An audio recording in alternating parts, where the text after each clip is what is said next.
l'inflation qui s'effondre aux États-Unis hier. Pour autant, ça suffit pas pour que les marchés repartent à la hausse. Et c'est quasiment du jamais vu, puisqu'on voit l'inflation qui baisse à des niveaux plus bas depuis 2020. Normalement, quand ça arrive, le marché réagit bien. Mais en ce moment, la guerre commerciale bloque tout en fait. Et c'est le cas maintenant depuis plusieurs semaines. Et la Fed l'a même reconnu. En fait, ils disent que cette guerre commerciale qui a lieu entre la Chine et les États-Unis, ça peut provoquer une montée soudaine de l'inflation sur les prochaines semaines. Et on a même appris ce matin que la Chine avait rajouté 125% de droits de douane du coup sur les États-Unis. Donc la surenchère continue. Et tant qu'on reste dans du brouillard économique comme on a en ce moment, ben, il n'y aura pas la confiance de la Fed pour baisser les taux par rapport à l'inflation. Et il n'y aura pas la confiance des investisseurs pour réinvestir et re-rentrer sur le marché. Donc, pour l'instant, on est obligé de suivre de près chaque nouvelle, chaque poste de la Chine et de Trump par rapport à la guerre commerciale, parce que c'est la seule chose qui fait bouger le marché en ce moment. Le marché est vraiment dominé. Tu peux regarder la volatilité, ça fait plus 10% un jour, moins 10% l'autre jour. Donc, tous les jours, ça bouge beaucoup, dans un sens comme dans l'autre, juste par rapport aux nouvelles de la guerre commerciale.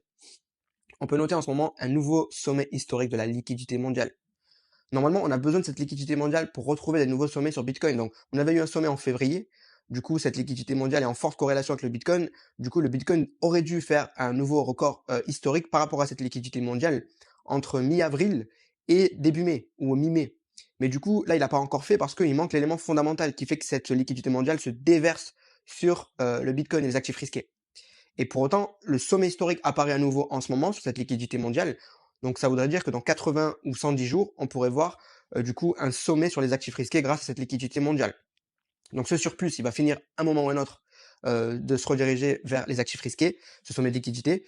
Mais pour l'instant, il n'y a que l'or qui en profite. Il n'y a que l'or qui fait des nouveaux records historiques. Et tant que l'or va continuer son bull run, il n'y aura pas de bull run sur les actifs risqués. Donc pour résumer, l'inflation baisse, mais la Fed est coincée. Le marché, il est suspendu entre les négociations commerciales entre la Chine et les États-Unis qui provoque un flou total à l'international. Et la liquidité, elle est prête à se déverser parce qu'elle est bien là, elle est sur le côté du marché, elle est prête à rentrer. Mais il manque l'élément, l'étincelle fondamentale qui fait que les gens rachètent des cryptos, les gens rachètent des actions. Donc on est obligé de suivre en ce moment tous les posts de Trump et de la Chine. Si tu veux faire ça correctement, j'ai un groupe Telegram 100% gratuit où justement je t'informe en temps réel des nouvelles par rapport à la guerre commerciale des deux côtés. Et puis je te parle d'investissement crypto et actions, je te donne mes conseils gratuits avec des messages vocaux tous les jours. Donc le lien il est dans ma bio, c'est 100% gratuit, je te recommande de rejoindre, je te dis à bientôt.